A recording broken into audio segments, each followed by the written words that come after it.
For many years, I have consulted with nonprofit boards, and I used to do a lot of board retreats. For those retreats, I would often ask board members not to look at the mission statement, but to write it out, and then write down what it specifically meant, and then not share their answers with anyone else before we met for the retreat.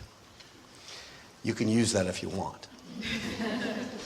I have to say, it was fascinating how varied the answers were and how diverse the thoughts were about the mission of the organization, the concept of what the mission actually was supposed to do, and the way the mission was supposed to be carried out. This leads me to one of my favorite sayings, which some of you have heard many times. In the absence of clarity, people fill in their own meaning and context. Right? We, Unitarian Universalists, like to fill in our own meaning and context. About a lot of things, actually. But we are also guided by the practice of this tradition. We have formally 7, now 8 principles that many of us have known since joining Unitarian Universalism. We have the newly adopted UUA values.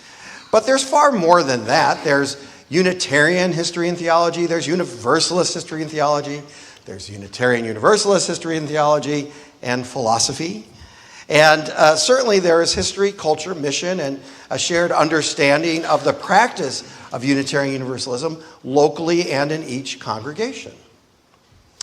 For example, aside from the values, principles, and purposes of our association, our individual congregations come together and devise their own mission statements in which we operate and from which we often plan and implement our ministry with ourselves, each other, and the world.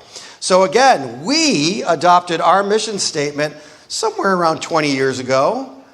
And I'm not sure if you've all been watching, but I think the world has changed somewhat in the last 20 years. And also this congregation has changed in that time. And as a reminder of our mission statement, I just want to say that I still absolutely love it, and it's one of the reasons that I came here, is to transform ourselves, our community, and the world through acts of love and justice. Since we started talking about the living the mission process, we also have been saying that at least 2/3 of our congregation is new since the mission statement was adopted. And we've also begun this living the mission process because although UUCF is filled with wonderful, smart, and talented people, and good looking too, I must say. The pledge campaign's coming up, so. I'm going to guess that not everyone here or online could recite our statement word for word, and frankly, I wouldn't expect that. Now, if I were going to ask someone who's been here for 30 years and someone who joined 2 months ago, what does transform mean? What are acts of love and justice? I'm guessing, although it could be close, there would be some work to do on shared clarity. Another thing is, I really don't want to glaze over the fact that although change is always occurring, the world certainly has gone through some dramatic changes since the mission was adopted. With the events taking place in the country and the world right now, I believe that this kind of organization is absolutely essential. Perhaps more important now than ever. You see, we make an agreement when we come together, or as we would call it in Unitarian Universalism, a covenant, because we are a covenantal faith, not a creedal faith. Our covenant with one another, the purpose of this congregation, our efforts, our leadership's efforts, our board meetings, our lay ministry, our worship services, our professional ministry, our religious exploration programs, our small group ministries, our music, arts, and social justice activities, and everything else that we do in this congregation is to serve our mission. To actually be a community that is intentionally working to transform ourselves, each other, and the world in a world that at times is focused on sliding back not moving forward. So what is this Living the Mission initiative that we are undertaking starting today? Well, again, it is designed to be a congregational process to explore what it means to live the mission now. In these times, with these people, with this culture, with the societal issues and understandings of Unitarian Universalism we are now facing, not 10 years ago, not 20 years ago, not when we were founded, but in 2025. It is the hope of the professional and lay leadership of our congregation that this process will inform a new understanding of our strategic direction. A direction that certainly can't be separated from where we are at this moment in our country. I continue to worry about where we are in this moment in our country. This country so flawed and yet so full of promise. This country so fearful of the other and yet beckoning the tired, the poor, and the huddled masses yearning to breathe free. This country so threatened by autocrats and demagogues and yet able to find the will through the horror of war with so many sacrifices of a generation to fight fascist impulses in the world. This country never living up to its ideals and yet imperfectly striving for those ideals in order to form at least a little bit more of a more perfect union. I don't know another way for us to try to save this country other than to the best of our abilities, try to live up to our ideals, not giving up when faced with all the imperfections, broken promises, fears, and threats. Now, it would be foolish and grandiose to think, however, that we Unitarian Universalists alone can transform this country into a beloved community.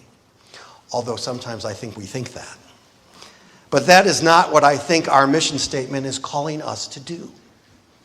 Our mission statement is an aspiration.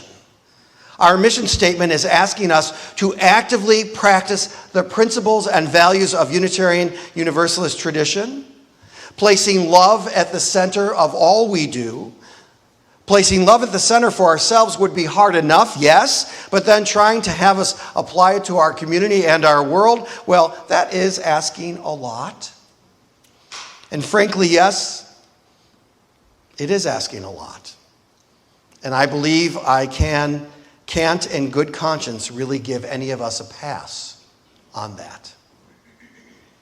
We are being called upon, as young or as old as we are, whatever stage we are in our lives, whatever work we've done to transform ourselves, our community, and our world before today, to live this faith. We are called to live this faith and these aspirations of our mission statement as much and as passionately as possible. There have been plenty of times in our collective history where the mission would have been a vital call to this faith, but in this moment, this unique and dangerous time to so many whose lives are under threat and so many threats to our collective values, this calling to live our mission is as important as it's ever been. Now, I realize that this isn't a megachurch, but we are no small group of people either. There are hundreds of people in this congregation, including our children. We fan out into all kinds of places, jobs in the government, defense contractors, teachers, social workers, doctors, that place where no one talks about where they work, somewhere over in that direction. Those who work in the home and those who work near or in the White House. If we are looking to live this faith in our mission statement as much and as passionately as possible, whether it be how we live our individual lives or how we dare to try to transform the world through love, I would say now is a pretty damn good time to do it. I often wonder how and when we will ever come to our senses and know that the only way for us to live together on this planet is to not try and get rid of those who think differently than we do. The history of humanity has taught us this lesson again and again and again, which is why movements for positive change almost always stress our common humanity and call for transformation centered in actions of love and justice. And this congregation's mission isn't some trivial word salad designed by a group of overworked volunteers trying to check their task off and get home for dinner. The mission of UUCF is a reflection of the core of a faith that has been transforming ourselves, each other, and the world for centuries. A faith that cares about supporting heaven here on earth. A faith that has love at the center and preaches hope, not hell. That is who we've been. That is why the world needs us so badly. And that is where we are being asked to go boldly and passionately, emergently and resolutely into the future, together, wherever that may lead. Therefore, this living the mission process won't be modeled after traditional strategic plans that one might undertake in a corporate setting or here in government-driven Washington, D.C. Because whether we are always comfortable or not with the language, this is a religious community. And the time has come to engage each other in this intentional process of discussion and discernment, not just about goals to achieve, but dreams and hopes and possibilities, and what course we can set together as we flow into the future, nimble and understanding that we are in a time of rapid change and that the world is aching for the values we hold dear in the practice of this tradition.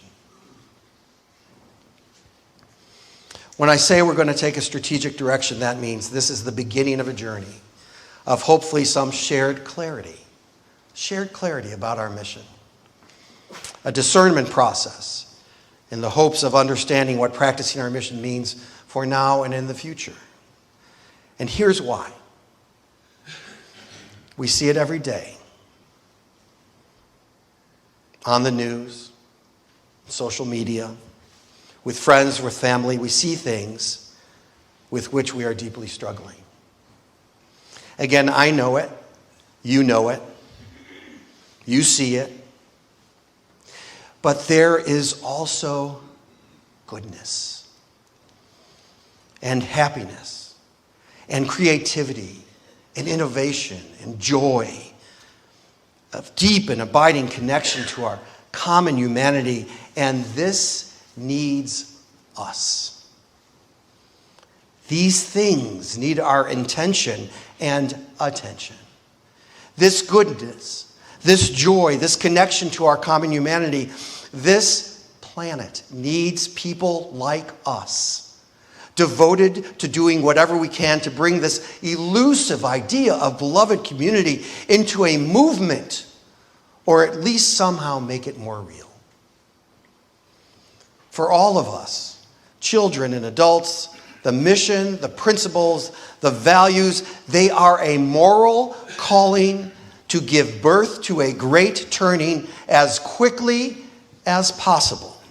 A turning that turns us towards each other rather than away, that has us recognize the interconnection of our common destiny, that speaks to us of not just survival but thriving, all of us thriving, and that helps to actually maybe someday help us be a congregation where love is incredibly transformational, where we live in a just world, where with ourselves and each other, with great boldness, we intentionally and with focused effort dare to believe in the possibility of truly a beloved community for all.